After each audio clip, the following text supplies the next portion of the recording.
Students, मैं रेणुका और हम क्लास 10th मैथ्स की एनसीईआरटी बुक की सीरीज कर रहे हैं। इस सीरीज में हम आपकी class 10th maths NCERT book का chapter 3 pair of linear equations in two variables currently discuss कर रहे हैं। और अब तक हम इस चैप्टर में सब कुछ पीवाईक्यू कॉन्सेप्ट क्वेश्चन सब कुछ डिस्कस कर चुके हैं।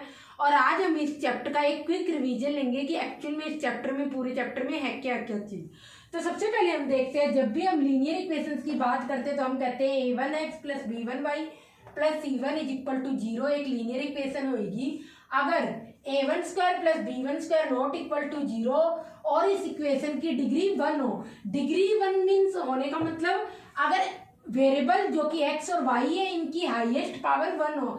तो हम देखेंगे a1x plus b1y plus c1 is equal to 0। यहाँ पर x और y की हाईएस्ट पावर क्या है इस इक्वेशन में, x की भी पावर कुछ नहीं लिखी हुई तो हम 1 कंसीडर करेंगे, y की भी पावर कुछ नहीं लिखी हुई तो हम 1 कंसीडर करेंगे।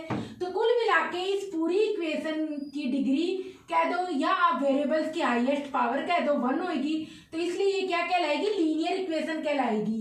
इसके अलावा लीनियर इक्वेशन होने के लिए एक तो डिग्री 1 होनी चाहिए और साथ में a1 square plus b1 square not equal to 0 होना चाहिए, तो उस केस में वो लीनियर इक्वेशन होगी। ऐसे ही a2x plus b2y plus c2 is equal to 0 और इसके भी लीनियर इक्वेशन होने के लिए a2 square plus b2 square not equal to 0 होना चाहिए। तो इस केस में हम दोनों इन लीनियर इक्वेशन को pair of linear equations in two variables का सेट कहेंगे अगर दोनों में वेरिएबल सेम हो। यहाँ पर फर्स्ट इक्वेशन में वेरिएबल है x और y, सेकेंड इक्वेशन में वेरिएबल्स है x और y। इनको वेरिएबल्स इसलिए बोलते हैं क्योंकि हर इक्वेशन में इनकी वैल्यू अलग अलग होती है। ऑब्वियसली वैल्यू क्या होती है, वेरी करती है, डिफरेंट होती है, चेंज होती रहती है, इसलिए हम इन्हें वेरिएबल्स बोलते हैं x और y को। इसके अलावा a1 a2 b1 b2 c1 c2 सारे के सारे रियल नंबर्स है। a1 और a2 b1 और b2 यहाँ रिस्पेक्टिवली कोफिशिएंट्स कहलाते हैं फर्स्ट लीनियर इक्वेशन और सेकंड लीनियर इक्वेशन में x और y के। कुल मिला के आप कहोगे x क्या, a1 क्या x का कोफिशिएंट है फर्स्ट लीनियर इक्वेशन है, b1 क्या y का कोफिशिएंट है। कोफिशिएंट मीन जो इसके साथ मल्टीप्लाई में है वेरिएबल्स के साथ, और c1 क्या आपकी कांस्टेंट टर्म है। ऐसे ही a2 क्या है x का कोफिशिएंट है, b2 क्या है y के मल्टीप्लिकेशन है, ऑब्वियसली y का कोफिशिएंट है, और c2 क्या है कांस्टेंट नंबर है। तो ऑब्वियसली ये सारे के सारे यहाँ पर रियल नंबर्स होंगे। जब आप पेयर ऑफ लीनियर इक्वेशंस को ग्राफ पर प्लॉट करोगे तो हमेशा आपको 2 लाइंस मिलेगी। तो आप ऐसे भी कह सकते हो जब आप लीनियर इक्वेशन को ग्राफ पर प्लॉट करते हो तो आपको हमेशा लाइन मिलती है, एक स्ट्रेट लाइन मिलती है। तो ऑब्वियसली जब 2 लीनियर इक्वेशंस को ग्राफ पर प्लॉट करोगे तो आपके पास 2 लाइंस मिलेगी और उन 2 लाइंस के केस में 3 केस आपके पास बन सकते हैं। या तो वो लाइंस कोइंसिडेंट लाइंस होगी, या वो पैरेलल लाइंस होगी, या वो इंटरसेक्टिंग लाइंस होगी। जब हम कहेंगे वो कोइंसिडेंट लाइंस होगी तो इस केस में वो क्या होगी, एक के ऊपर एक यहाँ पर ओवरलैप करेगी। इट मीन्स अगर मैं कह दूं ए भी एक लाइन है और सी डी क्या होगी, वो भी इसी के ऊपर ओवरलैप करेगी। तो कुल मिलाकर आप देखोगे जब दोनों लाइंस इस टाइप से बनी होगी, एक के ऊपर एक होगी, तो हम कहेंगे वो क्या होगी, पेयर ऑफ लीनियर इक्वेशंस क्या होगा उस केस में, कंसिस्टेंट होगा और कोइंसिडेंट लाइंस को शो करेगा। कोइंसिडेंट लाइंस मीन जैसे कि मैंने ये यहाँ पर फिगर प्लॉट कर रखा है, ए बी के ऊपर ही क्या बनी हुई, सी डी बन रखी है। तो इस केस में इन दोनों लाइंस को हम क्या बोलेंगे, डिपेंडेंट लाइंस बोलेंगे। बिकॉज आप देखोगे इन दोनों लाइंस के क्या है, इनफाइनाइट सोल्यूशन होंगे। इट मीन्स एक के अकॉर्डिंग ही दूसरे के सोल्यूशन होंगे। तो कुल मिला के दोनों लाइंस क्या होगी, डिपेंडेंट होगी, एक दूसरे के ऊपर डिपेंड करेगी। जैसे एक का सोल्यूशन आएगा वैसे ही दूसरे का सोल्यूशन आएगा। तो आपको जब भी हम कोइंसिडेंट लाइंस की बात करेंगे तो लीनियर इक्वेशंस क्या होगी, pair of linear equations consistent होगा, डिपेंडेंट लाइंस को शो करेगा और इनफाइनाइट सोल्यूशन मिलेंगे। तो आप यहाँ पर देखोगे ये भी सोल्यूशन है। सोल्यूशन मीन्स आप कह सकते हो x और y की वो वैल्यू जो दोनों इक्वेशन को यहाँ सेटिस्फाई करे।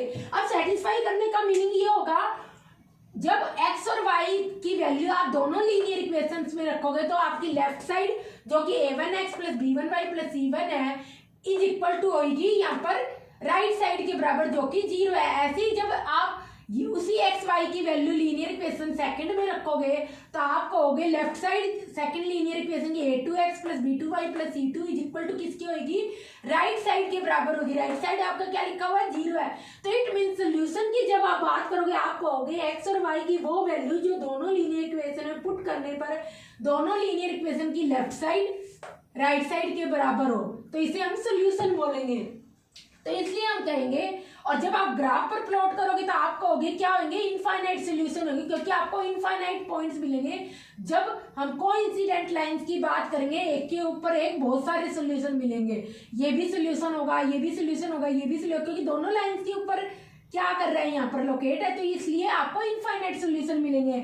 और जब हम कोइंसिडेंट लाइंस की बात करेंगे तो हम कहेंगे उस केस में दोनों लीनियर इक्वेशंस के कोफिशिएंट्स और कांस्टेंट टर्म के बीच रिलेशन होगा a1/a2, b1/b2, c1/c2, ये सारे के सारे क्या होंगे, इक्वल होंगे, बिकॉज ये सारे के सारे रेशियो है। तो हम कहेंगे कॉमन रेशियो की फॉर्म में हमें शो किए हुए यार, a1a2, b1b2 यहाँ रिस्पेक्टिवली फर्स्ट और सेकंड लीनियर इक्वेशन में x और y के कोफिशिएंट है, और c1 और c2 क्या है, फर्स्ट और सेकंड लीनियर इक्वेशन में रिस्पेक्टिवली कांस्टेंट टर्म्स है।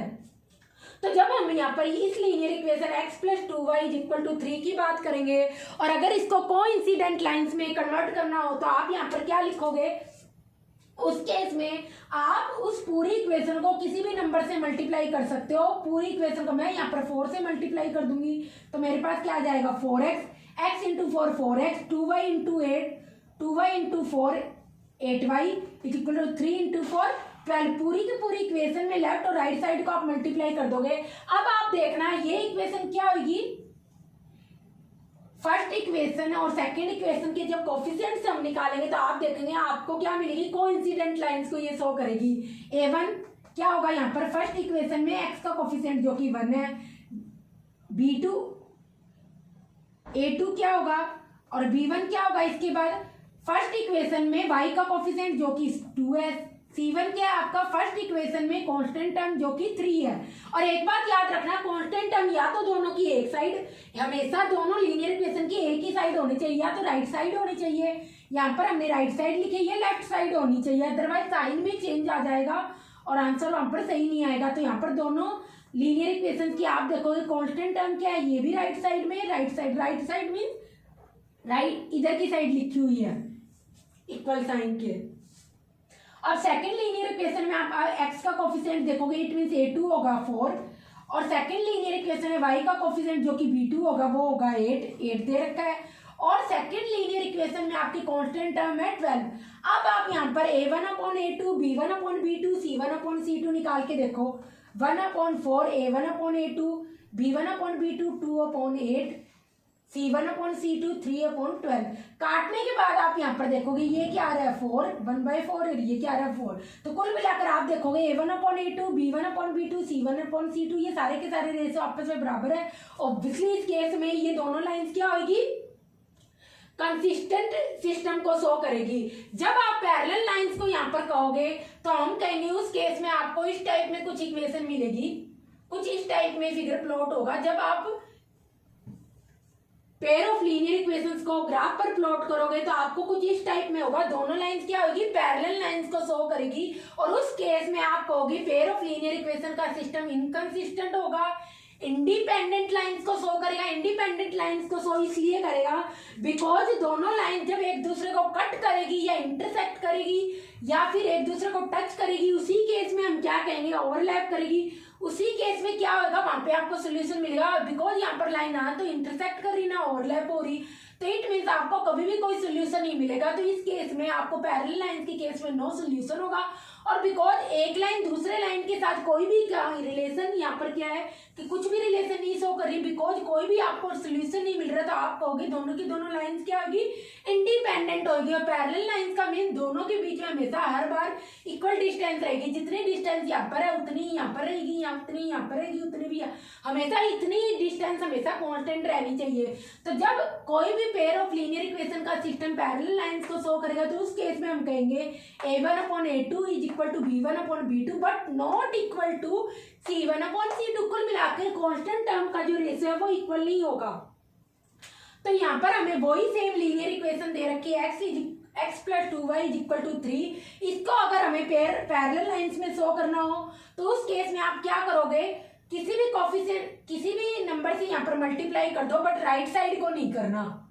तो फॉर एग्जाम्पल मैं अगर यहाँ पर 4 से मल्टीप्लाई कर दूंगी बट राइट साइड को नहीं करना, इट मीन कांस्टेंट टर्म को आपको नहीं करना। कुल मिला के यहाँ पे राइट साइड में कांस्टेंट टर्म लिखी है तो इसलिए लिख दिया, तो आप यहाँ पर देखोगे 4 से मल्टीप्लाई होने पर क्या आ जाएगा 4x 8y। बट मैंने क्या कहा है, राइट साइड को यहाँ पर मल्टीप्लाई नहीं करना, x और y के जो है टर्म्स उनको मल्टीप्लाई करना है। तो मैंने मल्टीप्लाई यहाँ पर कर दिया, तो क्या आ गया 4 से मल्टीप्लाई किया तो x into 4 4x, 2y into 4 8y आपका यहाँ पर आ गया। और कांस्टेंट टर्म आप कुछ भी लिख दो, बस 4 से मल्टीप्लाई करके आए वो नहीं लिख रहा। तो 4 से अगर 3 को मल्टीप्लाई करेंगे तो 12 आएगा, 12 नहीं लिख रहा। और आप कुछ भी लिख दो, हमने यहाँ पर 3 लिख दिया। तो ये आप देखोगे ये दोनों लीनियर इक्वेशंस यहाँ पर क्या शो करेगी, पैरेलल लाइंस को शो करेगी और इनकंसिस्टेंट होगा ये सिस्टम। अगर आपको निकाल के देखना तो निकाल के देख लो। a1 क्या होगा 1, b1 क्या होगा 2, y का कोफिशिएंट c1 क्या होगा कांस्टेंट है फर्स्ट लीनियर इक्वेशन में 3। ऐसे ही a2 क्या होगा 4x का कोफिशिएंट जो कि सेकंड लीनियर इक्वेशन है, b2 क्या होगा 8, c2 क्या होगा कांस्टेंट टर्म 30। तो आप इनका जब रेशियो निकाल के देखोगे आप देखोगे a1/a2 क्या है 1/4, b1/b2 को जब आप सोल्व करोगे 2/8 को क्या आएगा 1/4, और c1/c2 को जब आप सोल्व करोगे आपके पास क्या आएगा 3/13। तो कुल मिला के ये a1/a2 और b1/b2 दोनों ही 1/4 है, तो इक्वल आ रहे हैं। बट कांस्टेंट टर्म क्या आ रही है, उनका रेशियो क्या आ रहा है 3/13, जो कि इक्वल नहीं होगा 1/4 के। तो इस केस में ये क्या करेगी, पैरेलल लाइंस को शो करेगी। जब हम इंटरसेक्टिंग लाइंस की बात करेंगे तो इंटरसेक्टिंग लाइंस के केस में हम कहेंगे हमेशा इस टाइप से आपको लाइंस मिलेगी, एक दूसरे को कट करेगी। और बिकॉज आपको यहाँ पर सिंगल सोल्यूशन मिल रहा है, दोनों लाइन एक दूसरे को एक सिंगल पॉइंट पर इस पॉइंट पर इंटरसेक्ट कर रही है, तो हम कहेंगे इंटरसेक्टिंग लाइंस के केस में पेयर ऑफ लीनियर इक्वेशंस यहाँ पर कंसिस्टेंट होगा, बट ओनली वन सोल्यूशन मिलेगा। बिकॉज जो भी चीज वन होती है वो यूनिक होती है, तो हम कहेंगे इस केस में हमें हमेशा यूनिक सोल्यूशन मिलेगा। और इस केस में आप कहोगे a1/a2 not equal to b1/b2 होगा। तो अगर आपको एक लीनियर इक्वेशन दी हुई है x + 2y = 3, तो इसको अगर आपको यहाँ पर इंटरसेक्टिंग लाइंस में कन्वर्ट करना है तो उसी का क्या करनी है, पेयर ऑफ लीनियर इक्वेशन बनानी है। तो आप कुछ भी लिख दो यहाँ पर, बस x और y को मल्टीप्लाई करके सेम टर्म से नहीं लिखना, और कुछ भी लिख दो। तो आप यहाँ पर देख लो 3x + y = c से हमें कोई लेना देना नहीं, सेम हो भी सकता है सेम ना भी हो, कोई मतलब कोई फर्क नहीं पड़ता। तो आप यहाँ पर देखोगे a1/a2 क्या होगा, कोई भी नंबर आप x और y के मल्टीप्लीकेशन में लिख दो, बस आपका a1/a2 not equal to b1/b2 आना चाहिए। c1 और c2 से हमें कोई लेना देना नहीं, सेम हो ना हो उससे कोई लेना देना नहीं। तो a1 होगा आपका फर्स्ट लीनियर इक्वेशन में x का कोफिशिएंट जो कि 1 है, b1 है फर्स्ट लीनियर इक्वेशन y का कोफिशिएंट 2 है, c1 है आपका 3। ऐसे ही सेकंड इक्वेशन में a2 होगा आपका यहाँ पर x का कोफिशिएंट 3, b2 होगा यहाँ पर 1 क्योंकि y का कोफिशिएंट 1 है, और c2 क्या है 3। तो आप देखोगे a1/a2 क्या आएगा 1/3 नॉट इक्वल टू b1/b2 क्या आएगा 2/1 और = c1/c2। इससे तो हमें कुछ लेना देना ही नहीं, हो या ना हो। तो कुल मिला के आप यहाँ पर देखोगे a1/a2 not equal to b1/b2 हो। तो कुल मिला के जब आप ऐसे कहोगे कि कोइंसिडेंट लाइन है, तो आपको एक लाइन दी हो तो पूरी लाइन को किसी भी एक नंबर से मल्टीप्लाई कर दो, वहां पर उस केस में वो pair of linear equation coincident lines को शो करेगा। जब आप पैरेलल लाइंस की बात करोगे तो दोनों लीनियर इक्वेशन में जो x और y की टर्म्स है उनको क्या कर दो, किसी एक नंबर से मल्टीप्लाई कर दो, तो वहां पर आपको पेयर ऑफ लीनियर इक्वेशंस का सिस्टम जो होगा वो पैरेलल लाइंस को शो करेगा। जस्ट कांस्टेंट टर्म है उनको मल्टीप्लाई करके जो नंबर है वो नहीं लिखना, इसके अलावा कोई भी नंबर लिख सकते हो, तो उस केस में वो पैरेलल लाइंस को शो करेगा। जब हम इंटरसेक्टिंग लाइंस की बात करेंगे और आपको एक लीनियर इक्वेशन दी हो तो उस केस में आप x और y से कुछ भी मल्टीप्लाई करके लिख दो, but a1/a2 not equal to b1/b2 आना चाहिए। c1 c2 से हमें कुछ लेना देना नहीं, c2 कांस्टेंट टर्म आप दोनों लीनियर इक्वेशन से कुछ भी ले लो, तो उस केस में आपकी इंटरसेक्टिंग लाइंस को शो करोगे। कॉपी कर लो, फिर नेक्स्ट देखते हैं।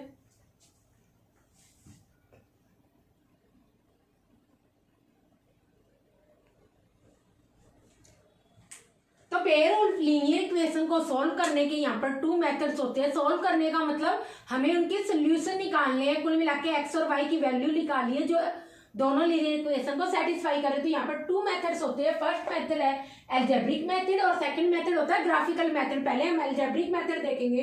एल्जेब्रिक मेथड में भी हम 2 टाइप के मेथड इन्वॉल्व करते हैं पेयर ऑफ लीनियर इक्वेशन को सोल्व करने के लिए। फर्स्ट है एलिमिनेशन मेथड, जैसे कि नाम से ही पता चल रहा है कुछ ना कुछ एलिमिनेट करना पड़ेगा। और सेकंड मेथड है एल्जेब्रिक मेथड की हम बात कर रहे हैं, सब्स्टिट्यूशन मेथड, सब्स्टिट्यूशन मेथड जैसे कि नाम से ही पता चल रहा है कुछ ना कुछ आप यहाँ पर सब्स्टिट्यूट करोगे। तो हमें यहाँ पर 2 इक्वेशन दी हुई है, 2x + 3y = 6 और 3x + 2y = 2 pair of linear equation दे रखे हैं। तो आप यहाँ पर देखोगे एलिमिनेशन मेथड में क्या करोगे, दोनों लीनियर इक्वेशन में x या y दोनों में से किसी एक की टर्म को इक्वल कर लोगे।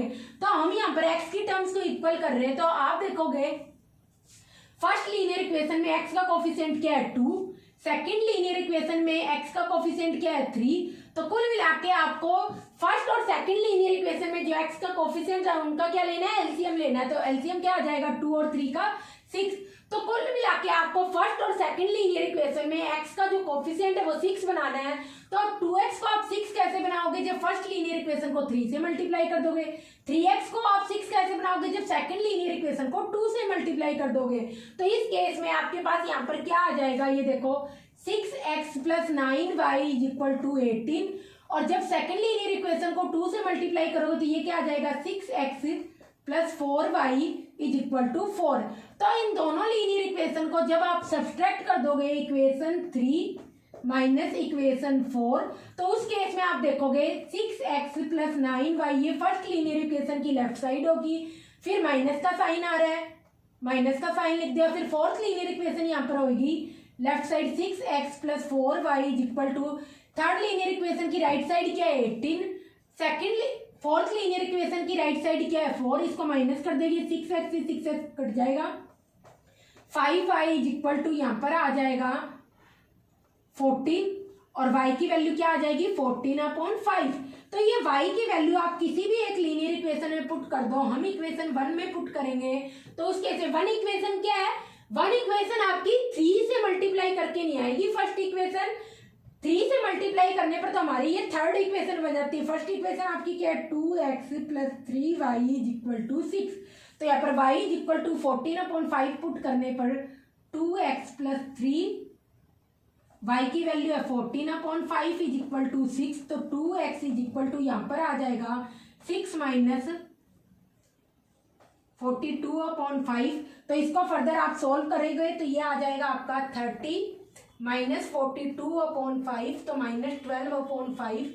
और यहाँ पर जब आप ये x को फर्दर सोल्व करोगे तो आपके पास x की वैल्यू यहाँ पर आ जाएगी x = इधर से आ रही है 2x = माइनस का 12/5, ये 2 से ये कट गया और x की वैल्यू आ गई -6/5। तो ये आपके पास यहाँ पर क्या आ गई x की वैल्यू आ गई।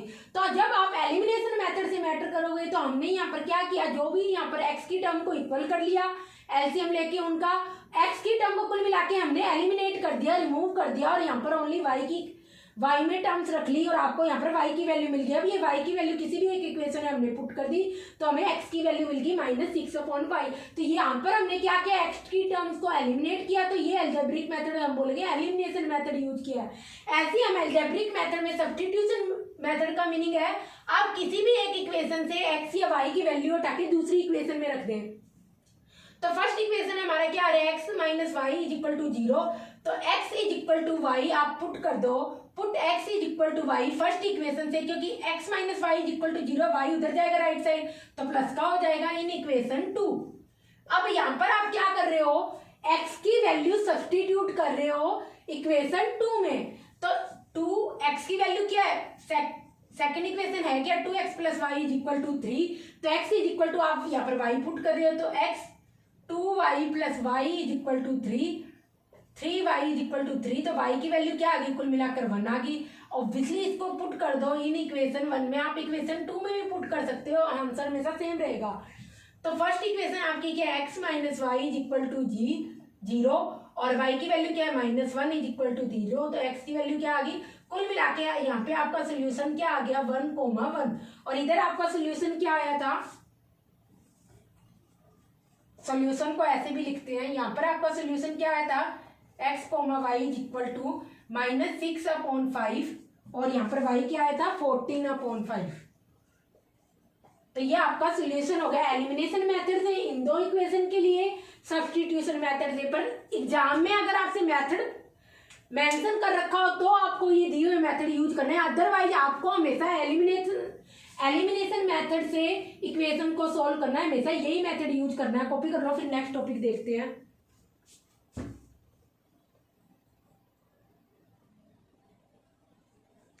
अभी हम यहाँ पर पेयर ऑफ लीनियर इक्वेशन को सेकंड मेथड, जो कि हम ग्राफिकल मेथड कह रहे थे, उससे सॉल्व करेंगे। कुल मिलाकर यहाँ पर हम सोल्यूशन निकालेंगे, एक्स और वाई की वैल्यूज निकालेंगे ग्राफिकल मेथड से। ग्राफिकल मेथड मीन्स दोनों पेयर ऑफ लीनियर इक्वेशंस को हम ग्राफ पर प्लॉट करेंगे, और जब भी आप किसी लीनियर इक्वेशन को ग्राफ पर प्लॉट करोगे तो आपको एटलीस्ट 2 पॉइंट्स तो चाहिए ही चाहिए।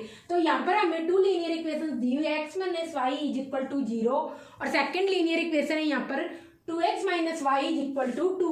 First linear equation x minus Y is equal to 0, second linear equation है 2x minus Y is equal to 2। तो फर्स्ट लीनियर इक्वेशन के आप यहाँ पर क्या करोगे, पहले पॉइंट्स निकालोगे। पॉइंट मीन x और y की वैल्यू निकालोगे यहाँ पर ग्राफ पर प्लॉट करने के लिए कुछ ना कुछ।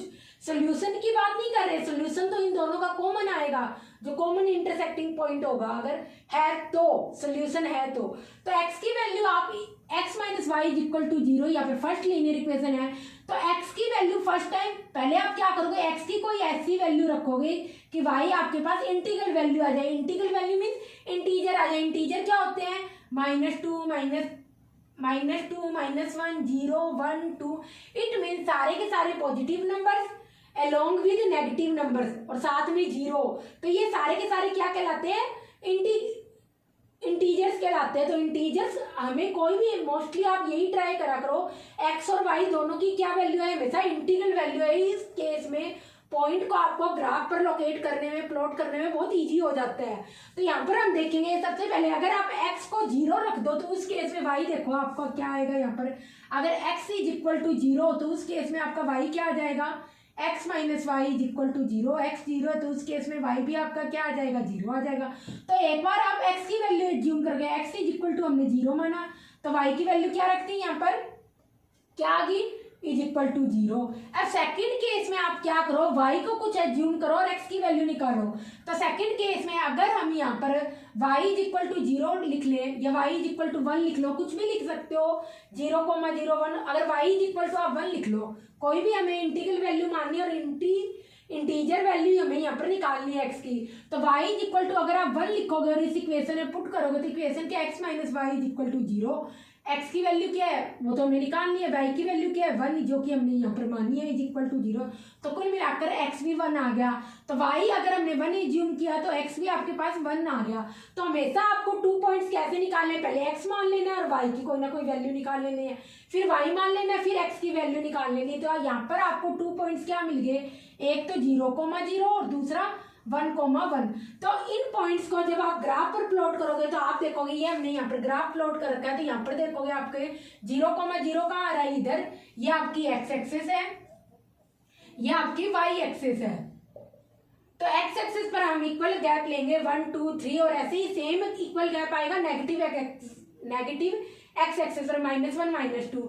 ऐसे ही आप पॉजिटिव y एक्सिस पर गैप लोगे 1 2 3, इक्वल गैप पर 2 -1 3 -2। ऐसे ही नेगेटिव y एक्सिस पर भी इक्वल गैप लोगे यहाँ पर -1 -2। जस्ट जो पॉइंट्स जो वैल्यूज y के लिए ली है पॉजिटिव y एक्सिस के लिए, वही वैल्यू नेगेटिव y एक्सिस के लिए लोगे, जस्ट साइन चेंज होगा और गैप हमेशा इक्वल ही रहेगा। यहाँ पर आप देखो 2 -1 1 का गैप है, 3 -2 1 का गैप है, और यहाँ पर भी देखो साइन नहीं लोगे, 2 -1 कितने बड़े नंबर से छोटा नंबर घटाओगे तो यहाँ पर भी 1 का ही गैप आ रहा है। तो ये आपके पास यहाँ पर क्या आ गई, हमने क्या किया, ये 0,0 है, ये 1,1 है और ये 2,2 है। तो कुल मिला के जब इन पॉइंट्स को हमने, ये देखो x की वैल्यू 1 है, y की वैल्यू 1 है, x की वैल्यू 2 है, y की वैल्यू 2 है, जब इन दोनों पॉइंट्स को हम मिला लेंगे तो यहाँ पर आपको कौन सी लाइन मिल जाएगी, ये x minus Y is equal to 0। तो ये आपकी लाइन होगी x minus Y is equal to 0। ये आपके पास फर्स्ट लाइन मिल गई, first linear equation. Second linear equation में हम देखेंगे जब x की वैल्यू 0 रखो तो उस केस में y की वैल्यू क्या आएगी, x is equal to 0। x कुछ एज्यूम करोगे, y निकालोगे फर्स्ट केस में, तो उस केस में 2 इक्वेशन क्या है, 2x minus Y is equal to 0। तो x की वैल्यू 0 है तो उस केस में ऑब्वियसली y भी आपका क्या आ जाएगा, 2 है ना, यहाँ पर 0 नहीं है, 2 है तो इधर भी 2 लिख लो।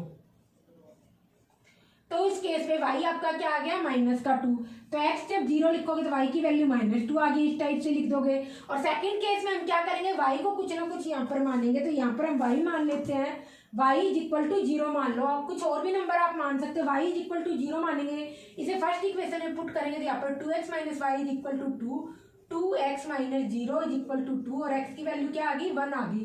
तो जब y 0 होगा तो उस केस में आपके पास x की वैल्यू क्या आ जाएगी 1 आ जाएगी। अब ये दोनों पॉइंट आपको ग्राफ पर प्लॉट करने हैं और पॉइंट्स आपके बाद है 0 माइनस 2, फर्स्ट पॉइंट ये और सेकंड पॉइंट क्या है 1,0, ये आपके पास सेकंड पॉइंट आ गया।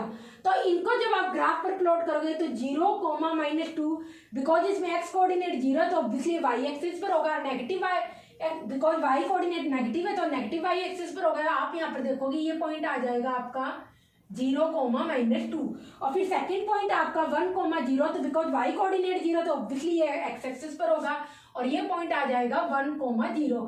तो आप इन दोनों पॉइंट को मिलाते हुए ये लाइन ड्रॉ करोगे और आप यहाँ पर देखोगे ये आपकी लाइन हो जाएगी 2x minus Y is equal to 2। और जब इस लाइन को आगे फर्दर एक्सटेंड करोगे तो ये फर्स्ट लाइन को यहाँ पर कट करेगी 2,2।